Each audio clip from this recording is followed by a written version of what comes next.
Haggai 2:5. నేను మీతో చేసిన నిబంధనని జ్ఞాపకం చేసుకున్నది, నా ఆత్మ మీ మధ్యన ఉన్నది కనుక భయపడకుడి. ఎంత గొప్ప వాగ్దానాన్ని దేవుడు మనకి అనుగ్రహిస్తూ ఉన్నారండి. దేవుడు అంటూ ఉన్నారు, నేను మీతో ఏదైతే నిబంధన చేసుకున్నానో అది నేను చేస్తాను, నా ఆత్మ మీ మధ్యన ఉన్నది కాబట్టి భయపడకుడి అంటూ ఉన్నారు. మన జీవితాలలో ఎన్నో ప్రార్థన చేస్తాము ఆయన పాదాలు పట్టుకుని. దేవుడు అంటూ ఉన్నారు, నేను మీ యొక్క జీవితాలలోకి నేను చేసిన నిబంధనని జ్ఞాపకం చేసుకుని మీ యొక్క జీవితాలలోకి నేను ఉండి అన్ని కార్యాలు చేస్తాను అంటూ ఉన్నారు. మనల్ని విడిచిపెట్టే దేవుడు కాదు, మనల్ని ఎప్పుడు కూడా ఎడబాయని దేవుడు కాదు. మనల్ని ఎంతగానో ఆయన కృప చేత, ఆయన నిబంధన చేత, ఆయన ఆత్మ చేత మనల్ని నడిపించే దేవుడు. దేవుని యొక్క వాక్యంలోని నేను మీకు తోడై ఉన్నాను, ఇదే యెహోవా వాక్కు. అవునండి, దేవుడు మనకి తోడై ఉండి మన జీవితాలకి ఎల్లప్పుడూ కూడా ఆయన కృప చేత నడిపిస్తానని దేవుడు సెలవిస్తూ ఉన్నారు. ఆయన ఆత్మ చేత మనకి ఎంతగానో ఆలోచన చెప్పి మన కార్యములు జరిగించడానికి మన మధ్యనే సంచరిస్తాను అని దేవుడు సెలవిస్తూ ఉన్నారు. మన జీవితాలలో దేవుడు ఎన్నో నిబంధనలు చేస్తూ ఉంటారు.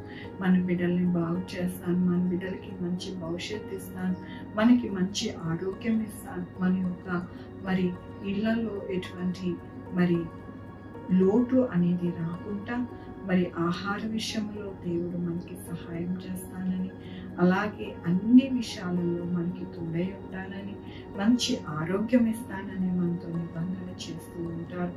అవన్నీ కూడా నెరవేరుస్తాను, మీ మధ్యలోనే నేను ఉన్నాను కదా, కాబట్టి మీరు భయపడకుండా మీరు ఎల్లప్పుడూ కూడా మీరు నా వైపు నన్ను ఆనుకొని మీరు ఉంటే కనుక మీకు తోడుగా ఉండి నా ఆత్మతో మిమ్మల్ని నడిపిస్తాను అని ఇదేమో ఆయన వాగ్దానంతో వాక్యంతో మాట్లాడుతూ ఉన్నారు.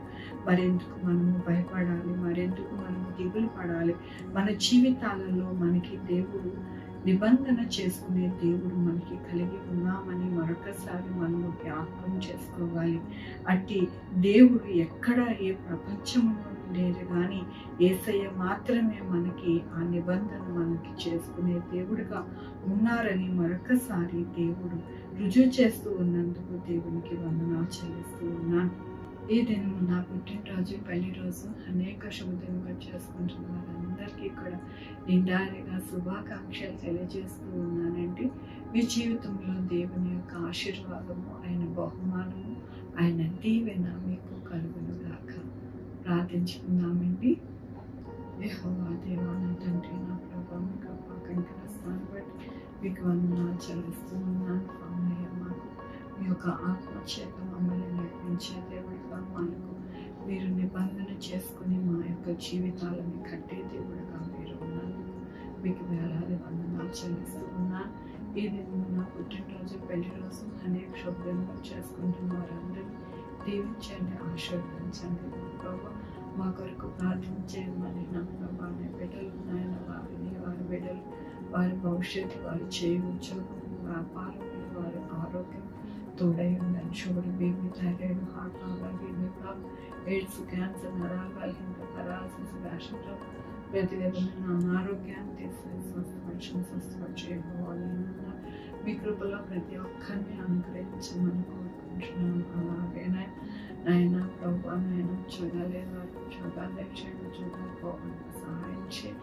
ఉన్నతమైన చదువులు ప్రతి ఒక్కరికి దయచేయండి. నాయన పాలనలో చదువుకుంటున్న వారికి, ఇండియాలో చదువుకుంటున్న వారికి తోడై ఉండండి. ఉద్యోగాలు చేస్తున్న నాయన ప్రతి బిడ్డకి నాయన తోడై ఉండండి. నాయన ఎక్కడ కూడా ఎటువంటి ఒత్తిడి లేకుండా సహాయం చేయండి. జీతాలు పెరగడానికి సహాయం చేయండి.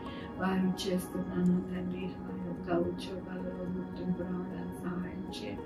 ఎక్కడనైనా ఇబ్బంది లేకుండా సహాయం చేయండి. ఆత్మహత్యలు చేసుకోకుండా నాయన నా తండ్రి మరి దురాత్మ ప్రేరేపించకుండా సహాయం చేయండి. నాయన నా తండ్రి కూడా రాకపోకలేనితో ఉండండి. స్కూల్స్, కాలేజెస్కి, ఆఫీసెస్కి వెళ్ళి వస్తుండగా మీరే సహాయం చేయండి. నా ప్రపంచం బిడ్డలకి, వారికి, అవకాశాలకి అందరికీ తోడై ఉండండి. నా ప్రభు మంచి పంటలు పండడానికి, మరి రైతులు నాయన లాభం పొందడానికి సహాయం చేయమని కోరుకుంటున్నాను. ప్రతి బిడ్డని నాయన మీ పాదాల దగ్గర ఉన్నానయ్యా. అయా పండుగ సీజన్ చక్కగా నా ప్రభా మంచి బట్టలు కొనుక్కోవడానికి మీ కృపని అనుగ్రహించమని కోరుకోవచ్చు. నా ప్రభు నా రక్షణ యేసుక్రీస్తు పరిశుద్ధమైన నామమున అడిగి వేడుకొంచున్నా తండ్రి.